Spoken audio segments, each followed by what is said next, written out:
Wagwan Mandem, what you telling me? Welcome back to the HTML series. In this video, we're going to cover a few of the basics of HTML. We'll go through what is HTML, elements, and attributes. Now, you'll learn how HTML elements are structured, what are attributes, and how to add them to elements. Before we get started, you'll need to have a code editor. So what I use is VS Code, and you'll have to use Live Server as an extension so that we can have the page here locally. Now that you've got that ready, let's get into it. So what is HTML? HTML is a markup language that tells web browsers how to structure the web pages you visit. It can be as complicated or as simple as you want it to be. HTML consists of a series of elements which you use to wrap or mark up different parts of content to make it look or act a certain way. Now the tags can make content into a hyperlink to connect to another page, italize words, and so on. For example, if you wanted to say hello, you can have it here. So as Wagwan Mandem in the heading, as you can see here is the heading. Or if you were to use a paragraph,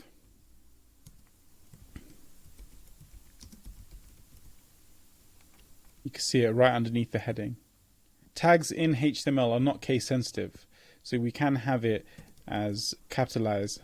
However, it is best practice to write all tags in lowercase for consistency and readability. Let's look closer at the paragraph element that we wrote. Now we have an opening tag, which consists of the name of the element, so P for paragraph or H for a heading, wrapped in an opening and closing angle brackets. This marks where the element begins or starts to take an effect. The content of the element, which is the text. The closing tag. Now this is the same as the opening tag, except that it includes a / before the element name, just here. This marks where the element ends. Now forgetting to include a closing tag is a common beginner error that can produce weird results.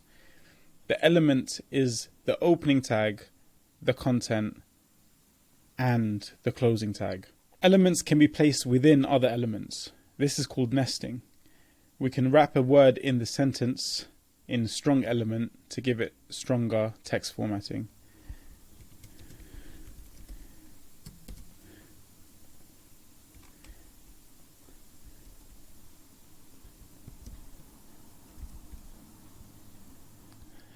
There is a right and wrong way to do nesting. In this example, we open the P element, the paragraph element first, then the strong. Now for proper nesting, we should close the strong before closing the paragraph. As you can see here in the browser, we have telling in strong formatting. Now the tags have to open and close in a way that they are inside or outside one another. Not all elements follow the patterning of an opening tag, the content, and a closing tag. Some elements consist of a single tag, which is typically used to insert or embed something in the document. Such elements are called void elements. For example, the image element embeds an image file onto a page. I'll show like this. Best team in the world. Now elements can also have attributes. Now attributes look like this. So as you can see, for the image element, we have the source and the alternative attribute. Now, an attribute should have a space between it and the element, an equal sign, or an attribute name followed by an equal sign, and an attribute value, wrapped with opening and closing quote marks. Now the image element can take a number of attributes, including source, which is where the location of the image, alternative text, so it's a description of the image. This is just in case if the image doesn't load or for screen readers. So we could put here, let's just say Arsenal logo. It can also take a width, which we can specify, which will be in pixels. So let's just put 300 and save. You can see how that looks. And also height.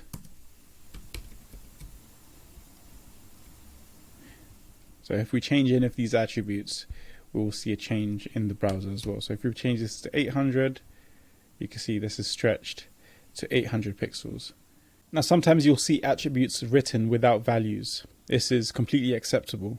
These are called Boolean attributes. Now, Boolean attributes can only have one value, which is generally the same as the attribute name. For example, consider the disabled attribute, which you can assign to form input elements.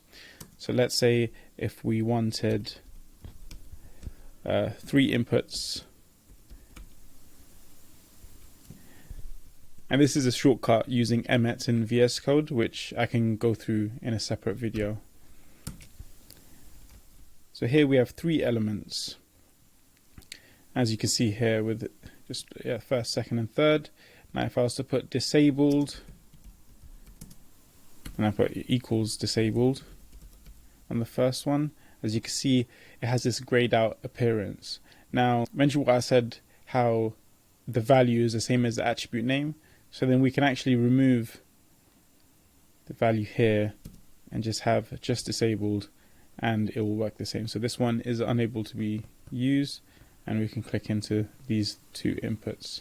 If you've made it to the end of this, you're a real one. I hope you enjoyed the video, and catch me in the next video of the series where we'll be going through what makes up the HTML document. So that's going through essentially the top half of the HTML doc, so HTML head, these meta tags and the title. Break it down exactly what each of them mean. Entity references, so this includes the special characters in HTML, and HTML comments, what they are and how we use it. It's a little sneak peek. But yeah, see you guys.